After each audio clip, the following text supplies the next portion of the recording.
Hello, everyone. Welcome to MD Media's weekly show, The H Panel. The H Panel today will be talking about Ethiopia, state of the nation. This is a topic for the week, but as usual, we'll start with the first segment, which will be the highlights of the week or what stood out for each of the panelists we have today. And I'm happily joined by Taklai Gabriel Michael from Europe, where it's 1 p.m., 1 a.m. in the morning, and Yurga Galau from Australia, where it's now 7 a.m. And our regular and founding panelist, Faisal Roble from the West Coast, where it's 4 p.m. now. Gentlemen, welcome to EMD Media's H panel. Thank you. Great. Let's start with the first segment. Taklai, I'm happy you have joined us today. And we'll start with Faisal. The first segment, what stood out for you? It's a new year. Ethiopian New Year started on Tuesday.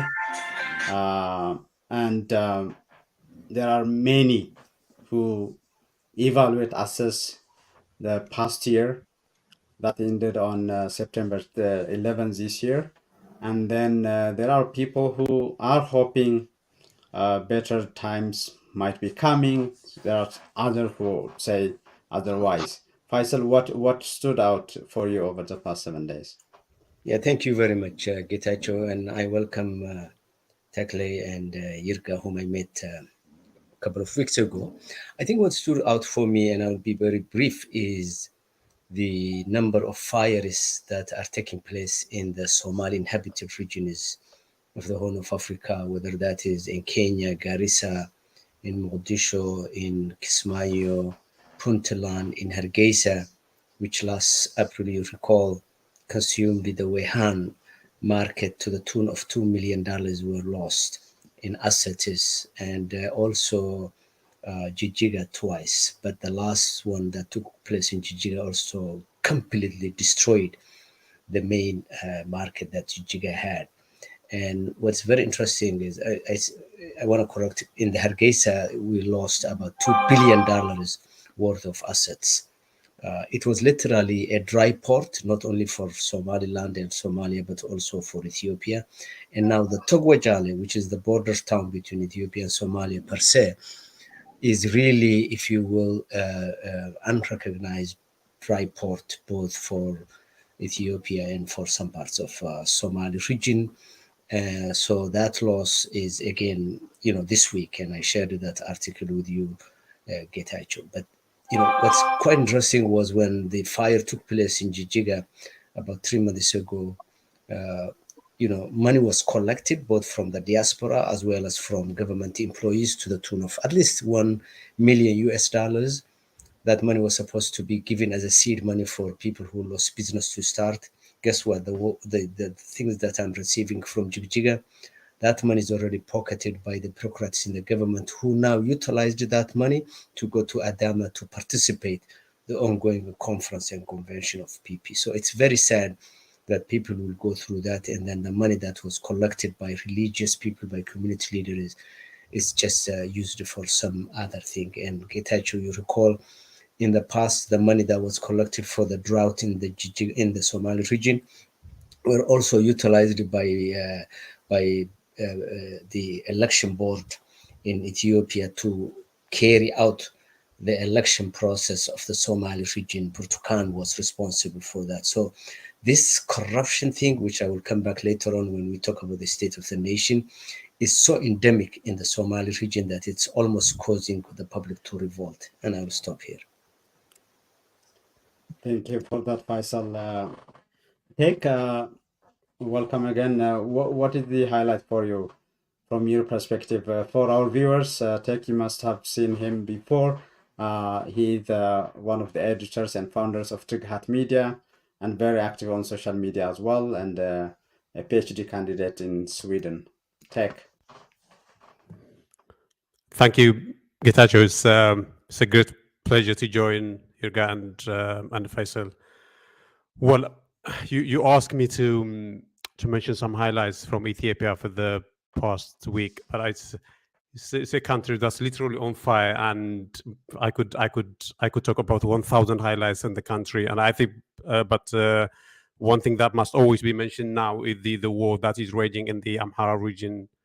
And depending on what you read, what you hear is that people are being killed, civilians are being killed. I think the highlight in terms of that would be the report by the Ethiopian Human Rights Commission 2 days ago. And the report by the Human Rights Commission says that the extrajudicial killing of civilians is rampant in the Amhara region, that there are hidden prisons in the Amhara region, or also elsewhere, actually, around Addis Ababa and in Oromia as well, where people from the capital are summarily taken and put there without any due process or anything of that sort. And also it's not included in the report, but I remember reading a news reporting from another outlet of drone strikes and stuff like that in the Amhara. And these are things that have come to light for some reason, but it's, there is the huge parts of the region are disconnected from the internet, so there is no communication. So I think it's reasonable to expect that more disturbing and harrowing things are unfolding in the Amhara region. So that would be one thing. But the other things maybe not things that happened last week, but I had expected that the Ethiopian regime would return some of the Tigrayans living in concentration camps, literally. They call them IDP centers, but I call them concentration camps because they are more like concentration camps than IDP centers in Matale and around that. I thought that the Ethiopian regime would be generous enough to return them to their places in the name of New Year. So that didn't happen.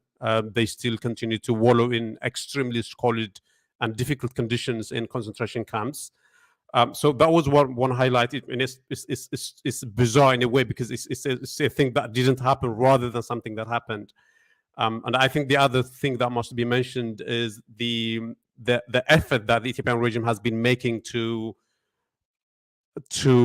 push countries to help it terminate the mandate of the UN investigation body. I think they will have their summit tomorrow, and the regime has been making pushes. I think there was a meeting with the European and other diplomats a couple of days ago in Addis Ababa, where the main agenda was to set the so-called transitional justice and accountability process in Ethiopia that everybody should know is a sham process, but it has been trying to sell it as a legitimate process. So those would be things that I think I should mention now, but I could have gone on for hours and hours because, like I said, it's a country that's literally on fire. Thank you for that, Tech, for the opening one. Yurga, I want to come to you, and again, welcome back to the H panel. What stood out for you? Thank you. Thank you. I just would like to add a bit on what Taklai said about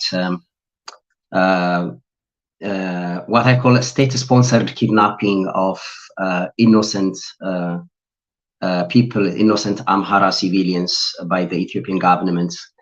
And that was something that really gripped my attention, and I've been worried, as many other people, thinking about the whereabouts, what would happen to these people, because one report, I think it's called GPA, or General Prevention Ethiopia, reported that up to 100,000 people have been kidnapped by the government and are placed in different concentration camps in the country, in places like Tepi, Yirgalem, Zuwai, Meki, and others. And what is disturbing about this is that there are few leaked videos that show the condition under which these people are held. They are placed in a highly crowded area where they don't have anything to wear on their clothes, or food, or no medical supplies provided for them. It simply looks like a concentration camp for people who may be killed or executed at any time. And what is also disturbing is the level to which these people are somehow abandoned, that there is no as such outrage or outcry from any human rights bodies or from anyone about these people, and it kind of shows that these people are abandoned, and that sense of abandonment is something that I would like to reflect later on. Why are we not able to really stop or make a global headline, to some extent at least, this disturbing phenomenon in Ethiopia? And of course, there were massacres here and there. The Majete massacre is one of the highlights in the past week or so, which the report shows that government forces brought out and executed civilians in Amhara region. And another point is also the level to which the government or the state seems to see the Ethiopian people through their ethnic and religious identities, including the situation where Amhara and Tigrayan migrants were not allowed to return to Ethiopia and from Saudi, I think, or Yemen or Saudi. And the government or the representatives of the states from that area said that only Oromos can come back. It kind of indicates the lens through which the government sees the Ethiopian people, and these are some of the highlights that stood out for me from the past week or so. Okay, thank you. Yes, I think it was Yemen, yeah. Thank you, Yurga. So let's go to the topic, Ethiopia, state of the nation. I think I want to first play a very short clip from the Prime Minister speaking with his deputy from the GERD site, the Grand Renaissance Dam, Ethiopian Renaissance Dam, and where he talks about essentially how actually this is something that he repeats from time to time, where Ethiopia is in good shape, on a good trajectory, but the Ethiopian people are not understanding it. That's what the notion. So, but he also mentions maybe the new year, he says there will be more better things to come, but also problems increasing. So let's listen to him, and I want to start the topic. ቢሊየን ነው። አሁን ዛሬ ይሄ 42 ቢሊየን ነው። አበላሽ ጨዋታውን ይህ አምስት ቁጥር ነው የደረሱት። ከየት አካባቢ ነው ጌታዬ? ማልበልስ በአፍሪካ የምትሰራ ሀገር መሆን የሚያስችል አቅም የተፈጠረ ይመስለኛል። ይሄን አቅም እንዳይበተን፣ እንዳይባክን፣ እንዳይበላሽ መጠበቅ ከቻል ለኛም አዳዲስ ግድቦች ለመስራት ለሌላም ሀገር ደግሞ የሚተርፍ አቅም የተገነባ ይመስለኛል። ሂደቱ ግድብ ብቻ ሳይሆን አብሮ የፈጠረው አቅምም ስላለ ቀደም ሲል እንዳነሱት ከዲፕሎማሲ አንፃር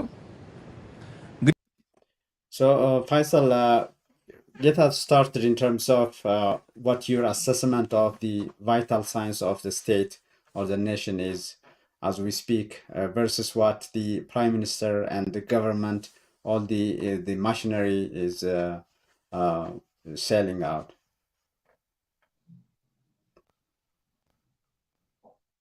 Yeah, I can just look at three criteria to really evaluate the status of the country per se.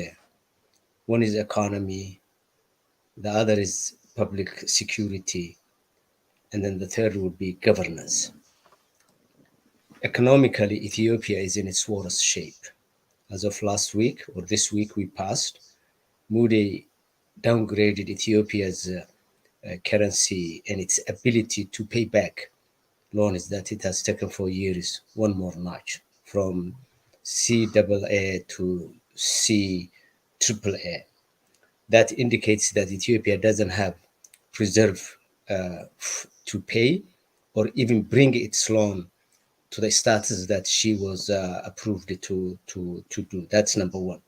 Not to mention the fact that the country has been nursing a 34% inflation, joblessness, hundreds of projects being, completely closed, factories being closed, projects being canceled out.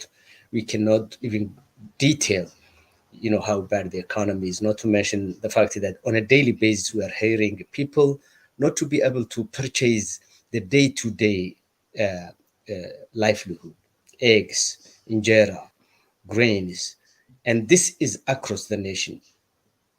Places that have had wars and places like Yurga that didn't have, wars per se in the last 5 years. And you're talking about the Ethiopian birr, literally as good as a toilet paper. That's number one.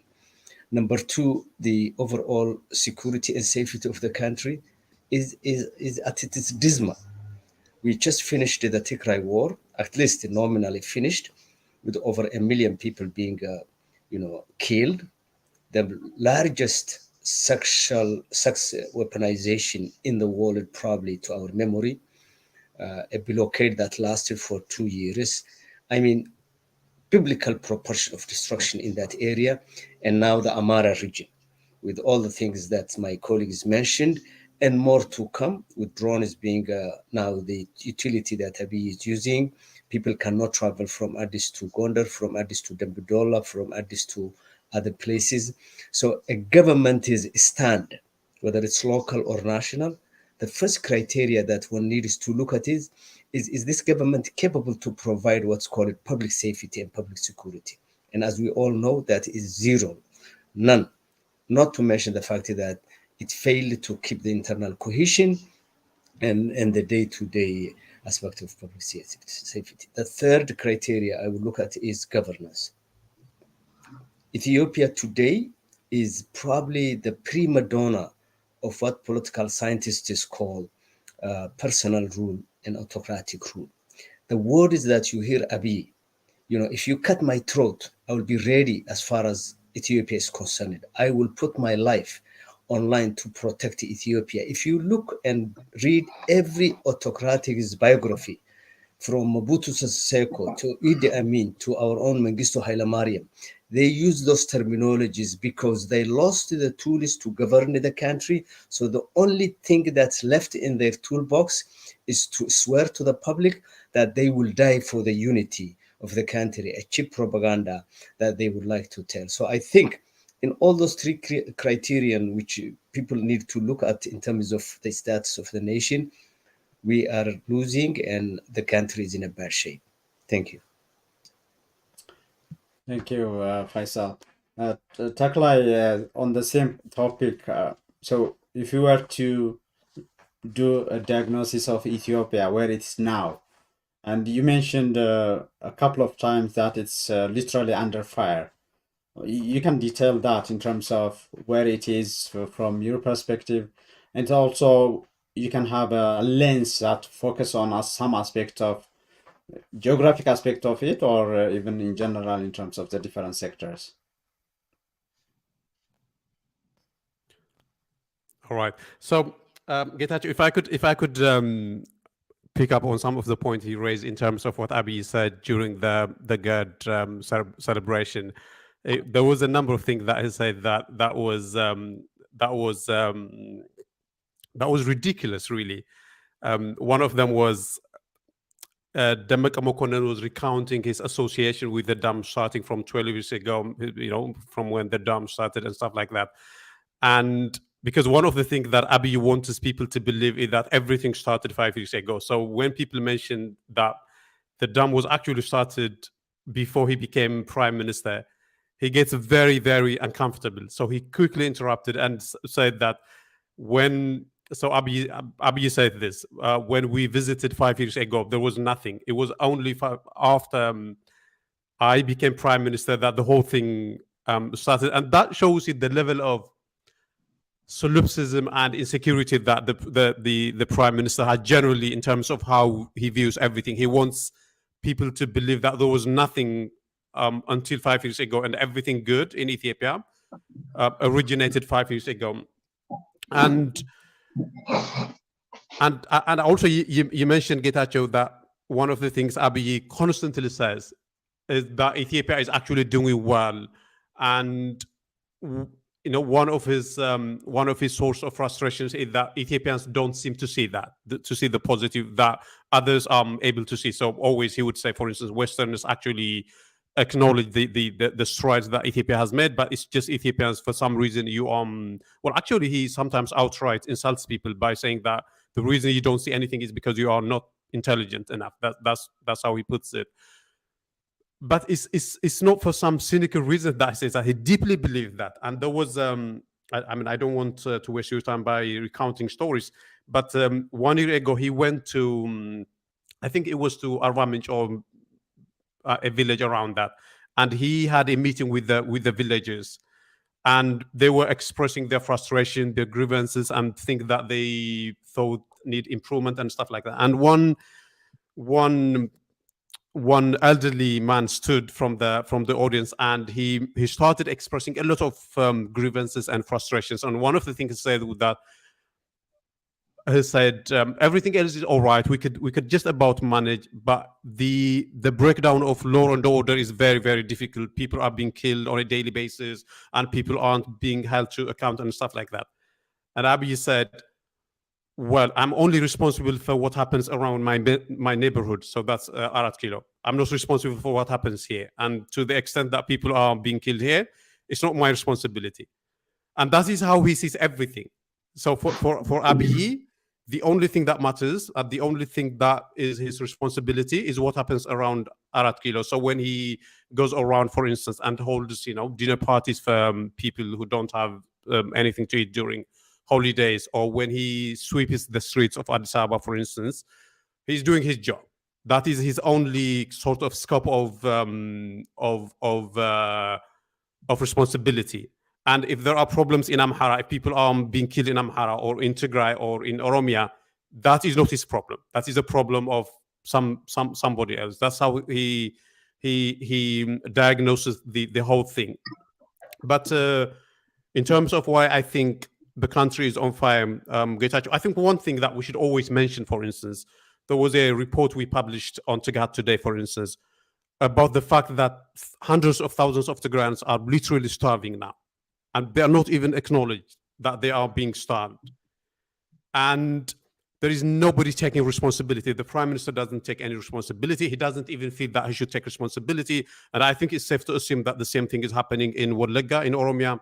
And there is no telling what might be happening in Amhara, because, like I said, there is no sort of communication. We don't really know what happens in the villages of, in the remote areas of Gondar and Gojam.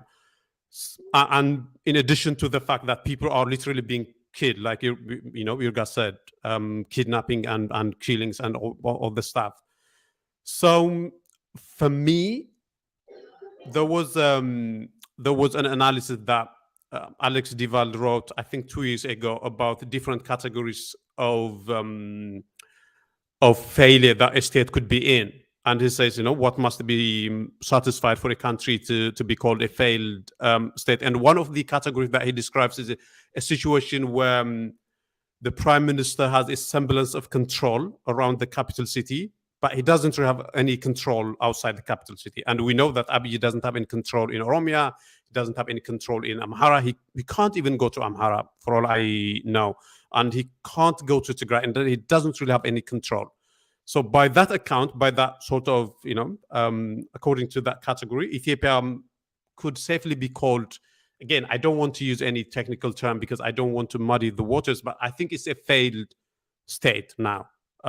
We could safely say that. Thank you. So you qualified that as a failed state. I think there was a lot of discussion on this topic. And I heard Faisal talking about that this week as well in another show. Maybe we'll come back to that. Yurga, again, when you came here, we specifically talked about the Amhara regional state and the state of the civilians more. And take us where we are now. I mean, you touched that in your introduction as well. So if we were to communicate the health of the nation, how would you characterize that today, Yurga? Yes, I think one of the points as mentioned, we should remember is how we look at the nation or how we define it.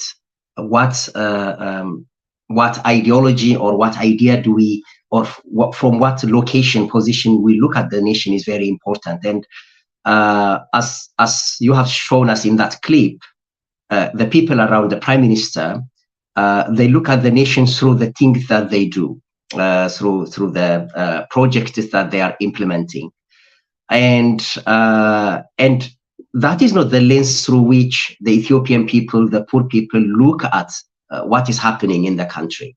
So we literally look at perspectives that cannot be reconciled. On the one hand, destitute people, people imprisoned, people being jailed and killed. But on the other hand, groups of people in the capital, especially celebrating what they are doing in the new year. So from the point of view of the people who are dying and starving, this is a celebration of their death. This is a celebration of their abandonment. This is a celebration of the destruction of their future. Their young people, be it as soldiers for the government or as resistant fighters, they are dying. They are killing each other. And it is a very strange view. But if we also examine the ways in which people can be dehumanized, people can view each other as enemies. If we look at historically, this was made possible through the internalization of ideas that take away the humanity of people and put the focus of agents on the agenda that they have, be it class-based or race-based ideologies that tries to benefit some people, that takes projects, shiny development projects as end by themselves, and human life as a means, the death, the destruction of life as a means of realizing the luxury, the happiness that the few enjoy. So this type of ideology, be it throughout slavery or colonial times or other exploitative dictatorial regimes, this happened partly because the ruling classes or elites or groups internalize and disseminate an ideology that take away the humanity of the people. So, traditionally, states are created to serve their people. They are meant to represent the interest of their people. But what we see today is states abandon the people in order to accumulate power around them. So instead of protecting their own people, they fight against their own people. They wage war against the people in order to accumulate power and wealth so that they can sustain their power through coercion and violence. So that is what I see. The great dam which is being built, which has been built by the people's contribution, was meant to celebrate what the people did. But we see now that it is a kind of celebration of a violence being perpetuated against them, not just in Amhara, but also in all parts of the country. If you look at the poor people, the farmers, the traders, the poor urban workers, these are the people who are suffering. If you look at these people who are being detained, street vendors, lottery vendors, daily laborers, poor people are rounded up and put in concentration camps. Poor young men are made to fight in this violence. So the state is, using the lives of people as an instrument to sustain its power, to celebrate what it does. And we should not forget that the system we live in, at least in the world, does not have a direct mechanism to test whether this is good or not, because what is considered as development, gross national, growth, economic growth, does not always take into account the human rights record of the people. Whether people are beneficiaries of development or not, that is not taken into account. So unless we really take a serious step in making sure that human rights should be heard, people should be at the center, violence should stop, and what the government does could gain attention globally and could be celebrated or considered as progress and development. So that's what I see as something, abandonment being a tool, a strategy, or a means by which government accumulates power with complete disregard to the human rights of its people. Thank you, Yurga. Thank you for that. Faisal, on the other side of the equation in terms of opposition political parties, advocacies, and human rights organizations, what is your reading of their role in, at least at minimum, what Taklai was mentioning, in coming together and having these international tools and forums for accountability work for everyone? What Yurga was mentioning, everyone is in the, one by one is becoming a victim of the same state machinery. What is your reading in the new year? Do you see any hope of these advocacies, opposition parties playing a role in stopping what the killing machinery is doing? Yeah. So, Getachew, as I listen to my colleagues and being from the Somali region, I was jogging my memory and what's happening now in Ethiopia in the northern part and in parts of Oromia is not new to me. I think 1992 I wrote an article for the Ethiopian Review where I was narrating how the army, the 3rd Division of Ethiopia, Ogaden Ambassa, which has its own songs to glorify and terrorize Somalis, is to literally do practice, Air Force practice and, other infantry practice right on people's farms. And I'm telling a story, and I wrote that article in 1992. I'm telling a story how they destroyed farms, including my grandma's farms, when the harvest was ready. So we have seen this as Somalis in the Haile Selassie days. We have seen this killings during the Dergi days non-stop. And we have even seen this, particularly what Yurga was talking about, terrorizing people, state using all its power to kill, terrorize, expropriate, loot the public during EPRDF. People don't know, but the first blockade of any region took place in the Somali region between 2007 and 2014. And actually, the rate of AIDS in the Somali region jumped during that time because of raping women as a punishment. So what is now seen in other parts of Ethiopia, as a Somali, I grew up with that. As a Somali, I have known that. Now, hating the Ethiopian army in the north is something that I was raised, because I've never seen an Ethiopian soldier or army that was good to the society. So that takes me to really something is wrong with the state of Ethiopia. Abiy is at the last leg of that, but we have had this for a long time. Now it's hitting the core of Ethiopia. The core region of Ethiopia is a victim more than anybody, because I think finally victim has been all over. Now they're hitting the mother, the very son, the very, it's hitting home. So I don't think we can get out of this by just focusing on the last one every time, because as I said somewhere else, the forces that are now fighting Abiy are the ones who were justifying the war in Tigray. And before that, I know all the people who are in the opposition and Gimbot. There was a time they hated Eritrea more than anybody. So there is a lack of ideology here. So I think how we can get out of this, in my opinion, we need to ask the real question is as to why is Abiy doing this to the Ethiopian people? I think he is doing this to the Ethiopian people because the internal cohesion of the forces that Getachew you would like to see organized are disparate, disorganized. Unless those forces come together, even the international communities cannot help. We have been going around with the State Department and the U.S. senators and Congress, and on the 27th, I will be going to Washington, D.C. But guess what?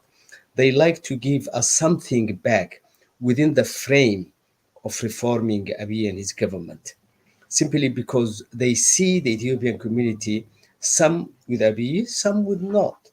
So until and unless they see a holistic approach to making the Ethiopian state change, start with Abiy now, but make a real change, they will not move as much as we like.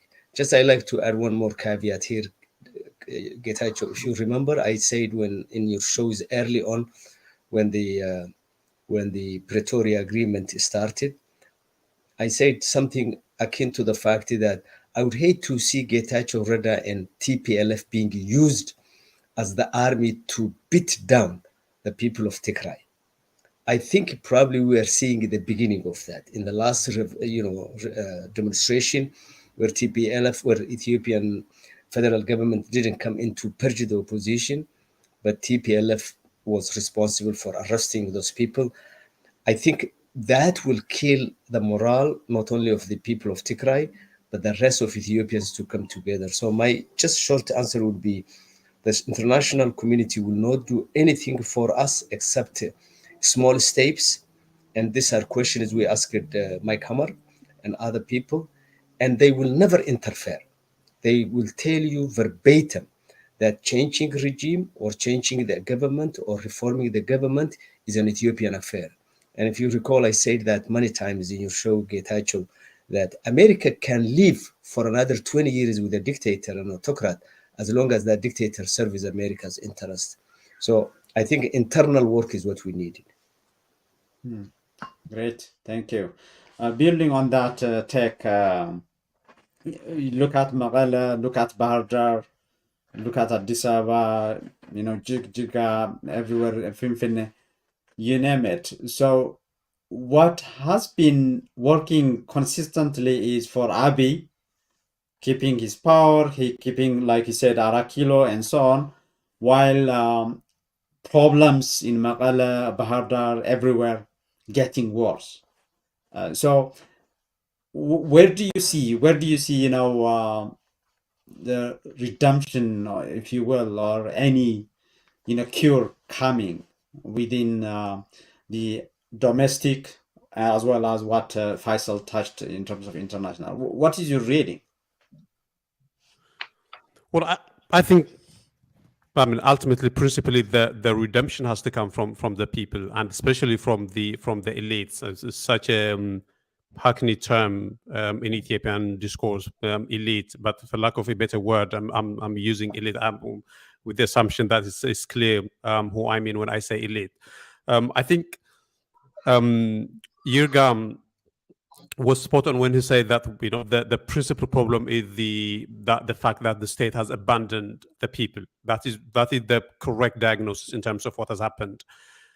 But one has to ask why. Why was it easy for Abiy to abandon the people and still be safe in terms of his power?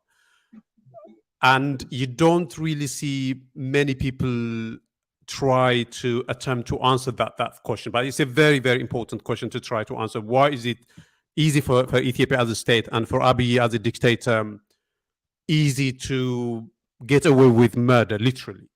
And I think the problem started in 2018. That was when the Rubicon was crossed, or when the dangerous precedent was set, when Isaias and Abiy started their dalliance, their flirtation, in a way that was very, very hostile to Tigray. It was very clear that the alliance, the connection that Abiy and Isaias were creating in 2018, I'm not even saying in 2020, to anybody who was paying attention, it was clear that it was meant to attack Tigray and the TPLF. And Ethiopians then should have said, hold on, we have our differences with the TPLF politically, but this is a political party that is of Ethiopian, that has a base in Tigray, and Tigray is part of Ethiopia, and we're not going to allow you to form an alliance with Isaias to attack our own people. People should have been very, very clear on that then, but it didn't happen. In fact, people were cheering on Abiy to go on, form the alliances, the war pact, and everybody was happy. Everybody was drunk with hatred of Tigrans, and of course they would say hatred of the TPLF. But I think anybody who paid attention knows that it spilled over into hatred of the Tigrans. So that was something that should have been done in 2018, and it wasn't done. And then in 2020, when Tigrans held elections to elect their own governors, when Abiy made a clear threat that it was going to attack Tigray militarily if it went ahead with elections, people should have told him, educated club, the writers, the so-called commentators and stuff like that should have told him, you can't do that. It is absolutely their right to elect their own leaders. You can't go and attack Tigray. That is what people should have told him then. But of course, the consensus there was that, yes, Tigray shouldn't, what was the word, defy the federal government. It shouldn't elect its leaders. And if it did so, Abiy would be justified in attacking them. That was the support that he was getting. That was the consensus among Ethiopian elites. And that was a grave mistake. That was the time when the second very, very dangerous precedent was set. And now, when Abiy is attacking the Amharas for who they are really, I could see people saying, people from other ethnic groups, from Oromos or from Tigrans, who might say, "It's not our turn now; it's the Amharas' turn." So we're going to, we're going to refrain from saying anything. But that is a mistake. It was a mistake in 2018. It would be a mistake now. People should speak up. People should say, the Amharas have absolutely every right to be aggrieved, to be angry about whatever it is that now. I don't agree with some of the questions that they raise in terms of Western Tigray and Southern Tigray, but that's a secondary matter. They should be listened to. Their concerns should be heard, and there is no way that anybody should keep quiet as Abiy bombs them with drones and jets. So, Getachew, you're asking me where the redemption might come from. It should come from the people. People should rise up and speak out. I think we have to create the sense that you can't get away with murder. Ultimately, that must happen. Until that happens, Abiy is going to want to do what he has done in Tigray, what he's doing in Amhara, and what he has been doing in Oromia. Why wouldn't he do that? So we have to join hands and make it impossible, or at least difficult, for them to act with impunity.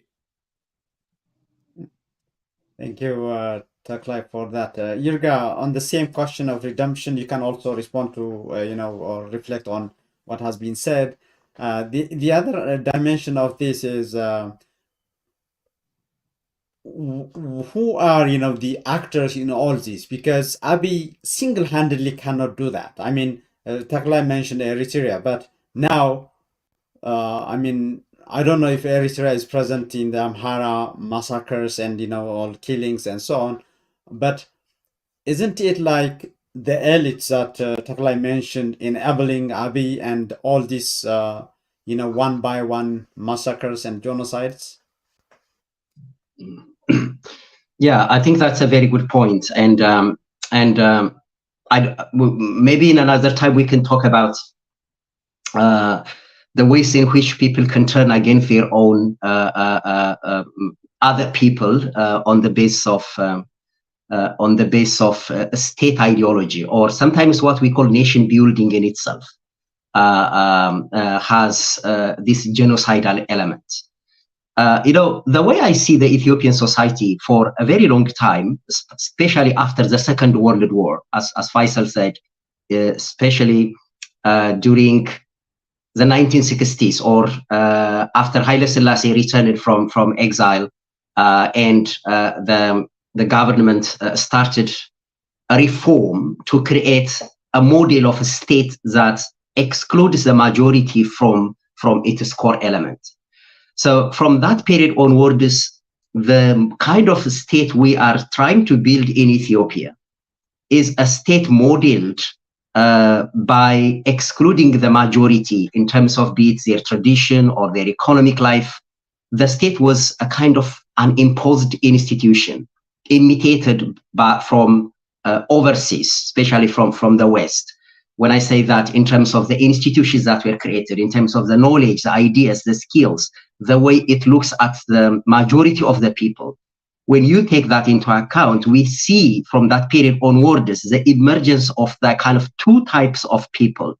On the one hand, we have this, for lack of words, let's call it like institutionalized type of people. When I say institutionalized, people who expect the government to give them employment, people whose lives, whose kids, whose family, whose future depends on what is being done around politics in the cities or in the towns.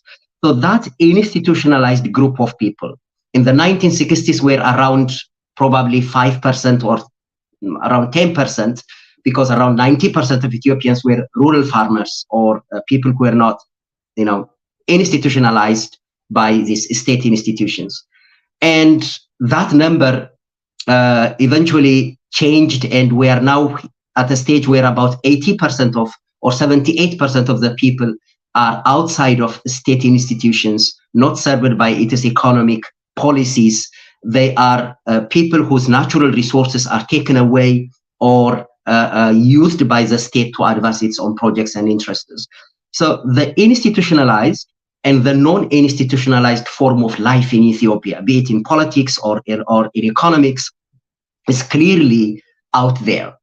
So the institutionalized is a place where the state emerges, where elites compete for power, where all the kinds of violence that we see emerges within that institutionalized identity. But the non-institutionalized people, the majority, which is around 80% or above 78%, are people who are completely abandoned. And there is no any form of articulation of their interest, their political interest, their economic interest is not articulated. They are simply dismissed and ignored. And the institutionalized is a place where elites emerge, where ideas about government or election happen. So I think we need really to understand the existence of these two dimensions of political, economic, cultural life, where the institutionalized form continuously cannibalizes, continuously destroys the traditional indigenous Ethiopian way of existing, way of living together, in order to advance its own form of progress, development, or modernization. If we look at it through that lens, a lot of what we reflect on in terms of history, in terms of war, starts to be clear. When we think of the war in Tigray, that or on Somalis or on Amaras, history in itself is a history of that institutionalized, elite-based society, or around the 20%, which continuously utilizes or destroys the lives of the other part of the majority of the people. And for me, the most important point is to redefine politics, or to realign our position by placing ourselves at the life of the people who are outside of the institution. The state itself is an institution, and these people are outside of the state. So by placing ourselves there with the majority, if we start to think about history or the future or what is happening in the country, I think we'll find a ground to work together and to change what is happening in Ethiopia. Great, thank you, Yurga, for that. I think we covered the topic within the time we have, but we have some minutes for final thoughts. So anything that you wanna re-emphasize or anything that is hasn't been said, this is the time to say that. So Faisal, your final thoughts for the day. Yeah, Getachew, I think when the war in Tigray started, I said early on, by the way, I wrote an article in 2018, Taklai, where I noticed or saw that the celebration and agreement with Eritrea was not a benign, but the war on Tigray. And the worst thing that happened to Ethiopia in the last 5 years or before that was the so-called Oromara. It was just a very regressive, reactionary coalition built on hate, not on its strategic to move the needle forward for the betterment of the society at large. It was just a hate-based to get rid of, whether you call it TPLF or Taklai, all the language used, Yelat, Kanjib or whatever you call it.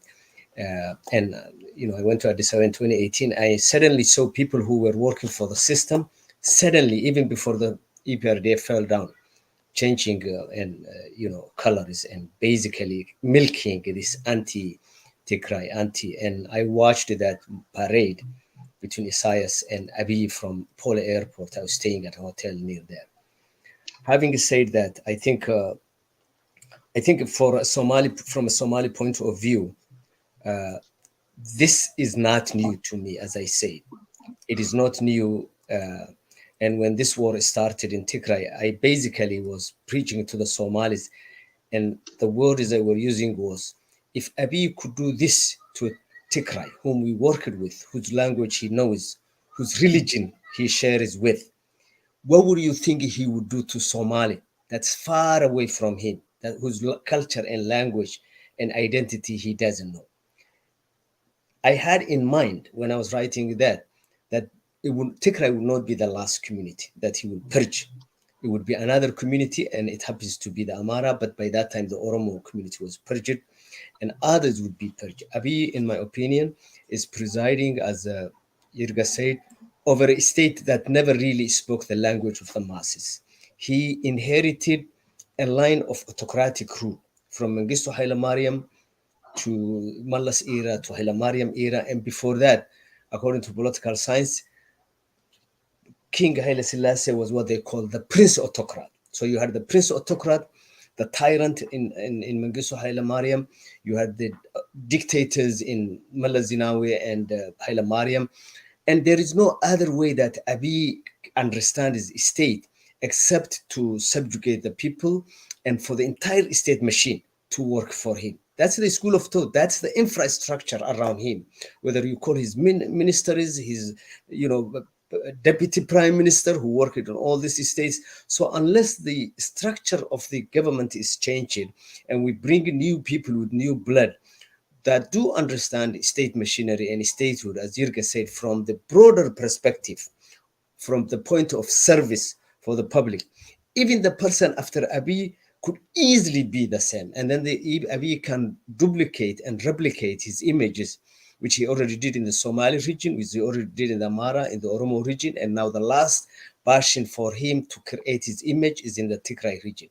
So the issue is bigger really than Abiy. It's a systemic approach, but I do agree with everybody that maybe we need to attack the issue that's at hand, which is the regime change to the extent possible, but it's deeper than what we think, and thank you very much. Thank you, Faisal, for that parting thoughts. Taklai, your final thoughts for that day. Well, I think I'm going to maybe draw on your point about redemption, Getachew, because I think it's very important, and maybe the best place to start would be to acknowledge what Faisal just said, that as long as there is a reservoir of the conditions that exist in Ethiopia today, even if in the best case scenario we were to replace Abiy Ahmed by another more sane person, there will be a strong temptation for that person to go down the road that Abiy Ahmed has gone, because the conditions exist. And one of the conditions that enables the sort of atrocity in Ethiopia is the absolute lack of solidarity among people. If you really closely pay attention to the way the political dynamic and the discourse in Ethiopia is, people support a cause or a movement only if they agree with the content of the movement, not on point of principle. But it's absolutely important for people to stand in solidarity with one another as a point of principle, not because you agree with the movement. And I definitely, for instance, I don't agree with some of the political questions that the Fanon group raises, for instance, but I do agree with the principle that they have a right to demand certain change. And on point of principle, I support them. I support them to raise issues. I don't support the Ethiopian regime to use drones and modern weapons against a militia group. That is just something that I don't support on point of principle, as a matter of solidarity to the Amhara people, to the Amhara political parties and stuff like that. And people should get used to that concept, which sounds very foreign and alien in Ethiopia. One of the main reasons why there wasn't any support to the Tigrayans, even when Abiy was using starvation on children, was because people didn't agree with the political philosophy of the TPLF, and they thought that it wasn't their place to support the Tigrayan people. But that is not how modern human beings should operate. You should support causes or people on point of principle, and as long as that doesn't become entrenched in Ethiopia, the problems are going to continue for the foreseeable future. So thank you for this wonderful opportunity, Getachew, and I'm going to use this opportunity to call on people to stand in solidarity with one another. Thank you so much, Taklai. That's a very good way to end this one. Yurga, the final word of the final thoughts is yours today. Thank you. I just totally agree what Taklai said about solidarity. I think that is very, very important. You see, partly the difficulty with building solidarity is the way we understand and narrate the problem, because we often talk about the problem as a problem caused by the entire people. When we say, for instance, when we refer to Tigray, people think of TPLF, not just the poor people who are suffering, who are being killed, who are being starved in that process of fighting against the TPLF. When they think of Oromos, they think about Oromos through the OLF or through Abiy Ahmed, and forget the ways in which people, ordinary Oromos, suffer in terms of living their normal lives. When they think of Amhara, they think in terms of elite ideologies that support the war, or individuals, or even ordinary individuals who came out and spoke in support of the war, are taken as indicators that ordinary poor Amharas were supporting the war against their own brothers and sisters in Tigray. And the way we narrate history is partly a problem, because our narration does not take into account what the majority of the people were thinking and doing. And especially in a country where people are not represented by their elites. We know that our elites, whether they are from Tigray or Oromo or Ethiopia or Amhara, Somali, or anywhere, at least those who have political power or have connection with politics, they don't really represent the lives of their people. And I think we should stop associating the political position of these individuals as a political position of a Tigrayan or an Amhara and so on, because doing that will make it very difficult to call upon victims from all sides to stand in solidarity. And the other point is also solidarity is made impossible by a form of toxic nationalism that's being deployed or that's being cultivated in the country, be it the use of ethnicism or religion. You know, we live in a time so different from the past. We live in a time where technology is made available for people to talk in ways that was impossible in the past. They can communicate and reach millions of people from different means. And that could have been used to cultivate solidarity had we had that wisdom of really listening to the poor people and also pushing back against this ideologies that demonize individuals or that kind of generalize individuals. So individuals with groups. So solidarity is really very important. For me, when this war happened, I had a conversation with a journalist about creating a voice for the people's plight. And the idea that we had was, look, you know, when the genocide or the violence or the imprisonment, the starvation of people across the country was happening, we always try to take that pain to the so-called international community. We don't really use it to ignite, to challenge the humanity of each other. So the idea is, how is it possible for us to build a platform where we can bring the pain of our people from different directions and from different, ethnic or political background? How do we bring that to a place where we can listen to what's happening to the other? So the orientation is often to find a solution from the international community. There's nothing wrong about that, of course. We can look for human rights solutions from the world, but often we forget to use that same effort to reach out to others within Ethiopia and stand together and fight against a system that is killing innocent people, because that violence is a violence that will happen to all eventually. So solidarity, I think, should be something that we should discuss in the future. How do we build solidarity, and who should come together? What principles can we cultivate and use? Because that really is very essential if we want to solve our own problems by our own. As Faisal said, there is no international solution. There is no one who will come from overseas to solve our problems. Great. Thank you, gentlemen. Today's topic, Ethiopia, state of the nation. This is a topic that we, from time to time, come back to, as it's a very important topic. Thank you so much for your insightful analysis and the final words. Betty is asking this question. Maybe this is something we should discuss in the future. Who is going to remedy all the media promoting hate and political propaganda, lacking voice of reason? But for today, we have to stop it here because of the satellite slot we have. Thank you, Faisal Roble, as usual, Yurga, Galau, Taklai. Thank you so much for making it. It was a last-minute call, and it is already 2 a.m. Where you are. And Yurga, have a good day. Good night from here. Bye.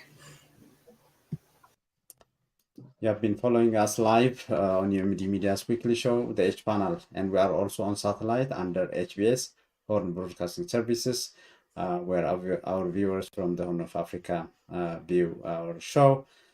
Today, we talked about Ethiopia, state of the nation, with panelists Faisal Roble, Taklai Gabra Mikael, and Yurga Galau. Good night from here. Bye.